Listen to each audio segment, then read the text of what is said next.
Hey, what's up, lightboltjoe here. Today we are going to discuss the August 1993 sequel book, R.L. Stine Goosebumps, The Ghost Next Door. This is the 10th book in the Goosebumps franchise of the original 62 books. Technically, it's not a sequel book. I'm just saying sequel book because there's 62 books in the series. The Ghost Next Door, bro. The first 9 books were cute and spooky and creepy, right? Had some great horror stuff, which we talked about, but it's like spooky, creepy stuff. This was horror. This was pure terror. This was not fun.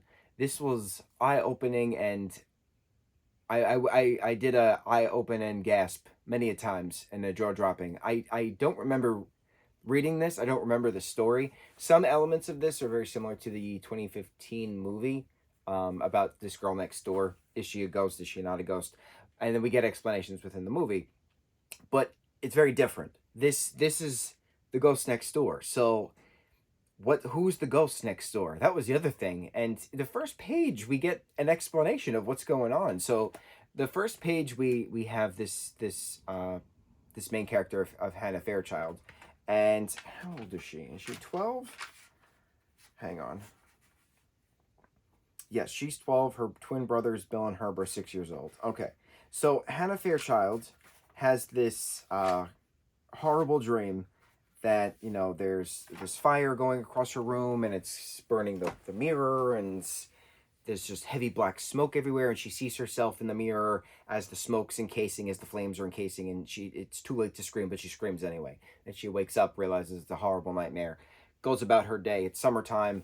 She's supposed to be writing with her friend who's at summer camp, but the friend has not written anything. They are not getting any mail. Anytime she goes about town, you know, people are just ignoring her, except this kid next door, Danny Anderson, who just happened to randomly move in with his family. And sometimes he disappears, sometimes he doesn't. She's like, okay, well, how is he a ghost then? And why does he realize he's a ghost? Like, what's going on? As the story progresses, Danny's hanging out with these two friends, Fred and Alan, who are going into 9th grade, as opposed to them going in. Danny's supposed to be going into 8th grade at the same middle school that Hannah goes to, but she doesn't know any of these people. And so his friends are hooligans. They're delinquents. They destroy things. They steal from the ice cream shop. They run away. They destroy the grand postmaster, whatever the title is, his wood-carved swan mailbox that he's quite proud of. They destroy it.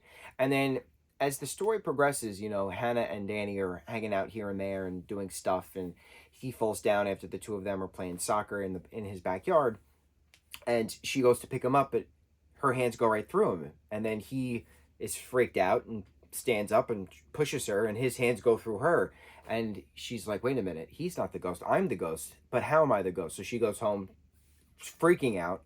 Nobody's home, the house is empty, and she hears this real estate lady talking to this other woman. The house has been empty since they had to rebuild it 5 years ago when a family burned in this house and then had to be gutted and rebuilt, and the fire was started because the kids were doing some had a little campfire behind the garage, which wasn't fully put out, and ignited the garage, which translated to the house fire.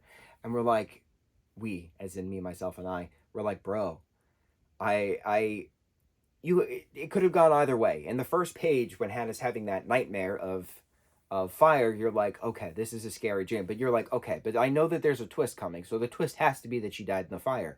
But you would never think that the twist reveal would happen 3/4 into the book. The Goosebumps books are good with twist reveals at the last 2, 3, 4 pages of the book, not 20 pages left of the book. And then what happens after the twist? Well, Hannah then realizes that she's a ghost. She realizes her family is not technically there, that they're into the beyond. But why is she here? And why does she keep being haunted by this black shadowy figure with red eyes? Well, it turns out it's Danny's ghost, and the ghost is waiting for Danny to die in this next fire.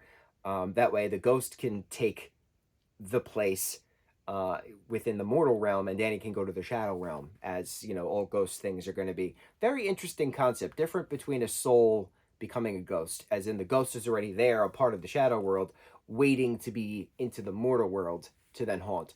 So Hannah's fighting this ghost, who's not technically a ghost yet. It's just the shadow of a ghost waiting to be a ghost.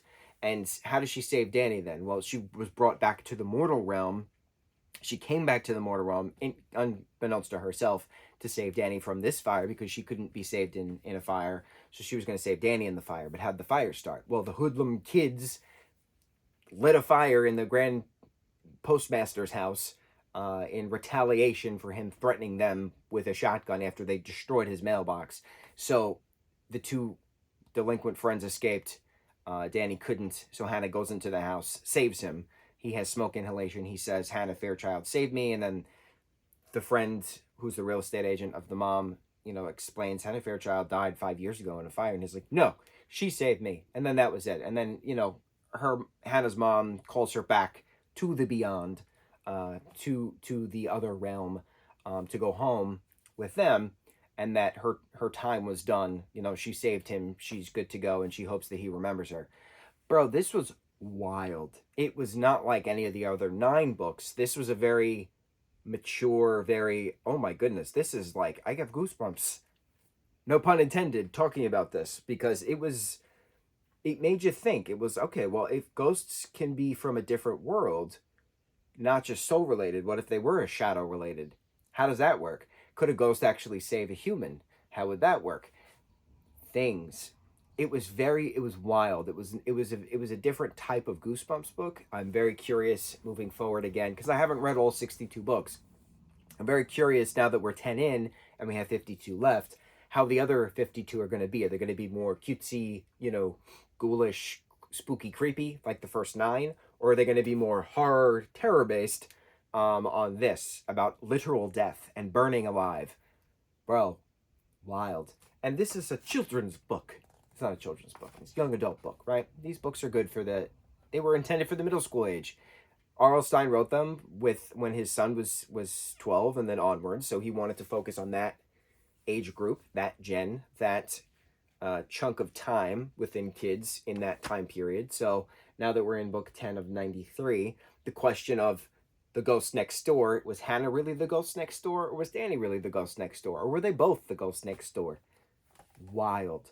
Wild, wild, wild. Very quick. This one was only 124 pages. 124 pages. So, yeah, on to the next review. Mucho mahalo.